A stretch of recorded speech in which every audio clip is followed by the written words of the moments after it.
दोस्तों, आप सुन रहे हैं चाणक्य नीति सुमित जांगड़ के साथ। दोस्तों, आचार्य चाणक्य के अनुसार विद्यार्थी को ये सारी बातें हमेशा याद रखनी चाहिए। पुस्तकों के पढ़ने से विद्या नहीं आती, वह गुरु के सानिध्य से प्राप्त होती है।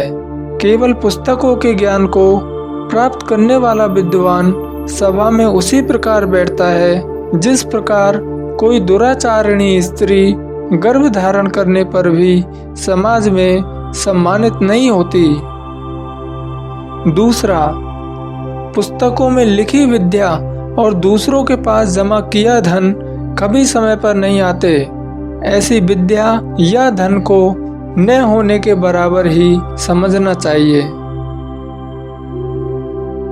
तीसरा, काम, क्रोध, लोभ, स्वाद, श्रृंगार, कौतिक अर्थात मनोरंजन, अति निद्रा एवं अति सेवा विद्या की अभिलाषा रखने को इन 8 बातों का त्याग कर देना चाहिए।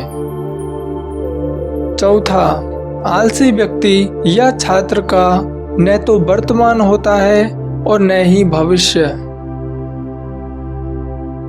पांचवा, इस बात को कभी भार मत आने दीजिए कि आपने क्या करने के लिए सोचा है, इसे रहस्य ही बनाए रखना अच्छा है और इस काम को करने के लिए दृढ़ रहिए जब तक कार्य सफल नहीं हो जाता। छठवा, कभी भी उनसे मित्रता मत कीजिए जो आपसे कम या ज्यादा प्रतिष्ठा के हो। ऐसी मित्रता कभी आपको प्रसन्नता नहीं देगी। सातवां, जल के एक एक बूंद के गिरने से धीरे धीरे घड़ा भर जाता है। इसी प्रकार सभी विद्या, धर्म और धन संचय धीरे धीरे ही होता है। आठवां, कोई भी काम शुरू करने से पहले स्वयं से 3 प्रश्न कीजिए। पहला, मैं ये काम क्यों कर रहा हूँ? दूसरा, इसके परिणाम क्या हो सकते हैं? तीसरा, और क्या मैं सफल हो पाऊंगा?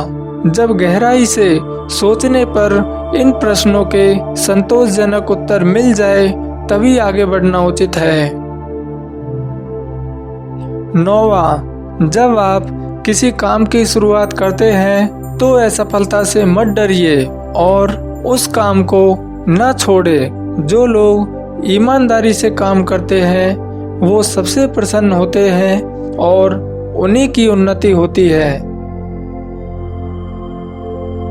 10वां, सुख की अभिलाषा रखने वालों को विद्या की आशा का त्याग कर देना चाहिए। विद्यार्थी को सुख की आशा का त्याग कर देना चाहिए। सुखार्थी के पास विद्या कहाँ, विद्यार्थी को सुख कहाँ। 11वां, विद्वान की प्रशंसा सभी लोगों में होती है, वह सर्वत्र पूजा जाता है। विद्या से सभी प्रकार का लाभ होता है। विद्या की पूजा सर्वत्र होती है, इसीलिए अधिक से अधिक ज्ञान अर्जन कीजिए। 12वां, प्रवास काल में विद्या मित्र होती है, घर में पत्नी मित्र होती है, रोगी के लिए औषधि मित्र होती है और मृत्यु के बाद धर्म ही मित्र होता है। 13वां, ऐसी गाय से क्या लाभ जो न गर्भिण होती है न दूध देती है।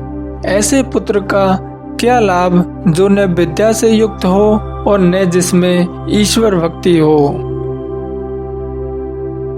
14वां, धन से हीन होने पर कोई हीन नहीं होता, वह निश्चय ही धनी है यदि उसके पास विद्या है। जिसके पास विद्या रूपी रत्न नहीं है वह प्रत्येक वस्तु से हीन है, उसका धन भी निरर्थक है।